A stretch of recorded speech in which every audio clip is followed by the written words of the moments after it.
ప్రకాశం జిల్లా బల్లికురువ మండలం ఏర్లకొండలో గ్రానైట్ రాయి కింద పడి ముగ్గురు మృతి చెందారు. గ్రానైట్ రాయి వెలికి తీసేందుకు బాంబు పేల్చారు. ఈ క్రమంలో బండరాయి విరిగిపడింది. ప్రమాదంలో బండరాయి కింద పడి ముగ్గురు మృతి చెందారు. బండరాయి కింద మరికొంతమంది ఉండవచ్చని అనుమానిస్తున్నారు. ఘటనా స్థలంలో సహాయక చర్యలు కొనసాగుతున్నాయి.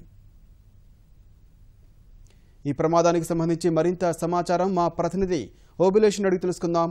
ఓబిలేష్, చెప్పండి, ప్రమాదం ఎప్పుడు జరిగింది? బండరాయి కింద ఉండే వారిని కాపాడే ప్రయత్నాలు జరుగుతున్నాయా? జిల్లాని ప్రకాశం జిల్లా బల్లికురువ మండలం ఎర్రగుంటలోని శ్రీనివాస్ గ్రానైట్ క్వారీలో ప్రమాదం జరిగింది. ఈ ప్రమాదంలో గ్రానైట్ క్వారీకి సంబంధించిన బండరాయి బ్లాస్టింగ్ పై భాగంలో జరుగుతుండగా కింది భాగంలో గ్రానైట్ క్వారీ బండరాయి మెజర్మెంట్స్ కొలతలు తీస్తున్న సందర్భంగా ఈ ప్రమాదం చోటు చేసుకుందని చెప్పేసి స్థానికులు చెప్తున్నారు. అయితే ఈ ప్రమాదంలో క్వారీ యజమాని పళని, అదేవిధంగా మేనేజర్ ఇద్దరు మృతి చెందారు. మరొకరు కూడా బండరాయి కింద ఇరుకొని మృతి చెందినట్లు తెలుస్తోంది.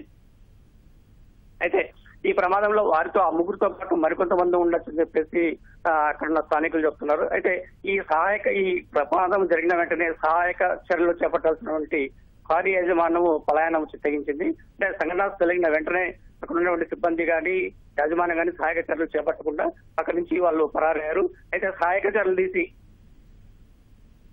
చర్యలు కొనసాగకపోవడంతో బంధువులు, అక్కడ ఉన్న సిబ్బంది యొక్క బంధువులు, మృతుల యొక్క బంధువులు ఆందోళన వ్యక్తం చేస్తున్నారు.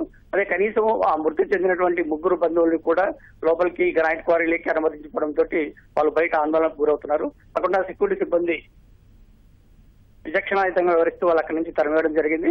అయితే వెంటనే ప్రమాదం జరిగిన వెంటనే పై భాగం అంటే గ్రానైట్ క్వారీ పై భాగంలో బ్లాస్టింగ్ జరిగిన సమయంలో తగిన జాగ్రత్త వహించబడము, అప్రమత్తంగా లేకపోవడం చర్యలు తీసుకోకపోవడం వల్లనే ఈ ప్రమాదం జరిగిందని చెప్పేసి ఆ స్థానికులు భావిస్తున్నారు.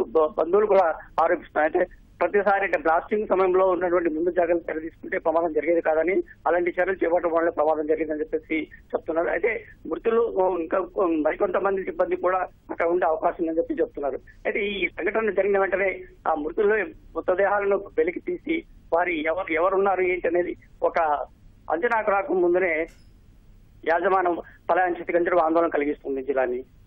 అయితే ఓబిలేష్, సంఘటనా స్థలానికి పోలీసులు చేరుకున్నారా? ఇప్పటికైనా మృతదేహాల్ని వెలికి తీశారా? జిల్లాని దాదాపుగా బండరాయి తొలగించాలంటే కనీసం అంటే ఒక సిబ్బందితోనే పని జరిగే విషయం కాదు. భారీ స్థాయిలో ఉండే బండరాయిని తొలగించాలంటే అక్కడ ఉన్నటువంటి పెద్ద క్రెయిన్లను ఉపయోగించి ఆ బండరాయిని తొలగించాల్సిన అవసరం ఉంది.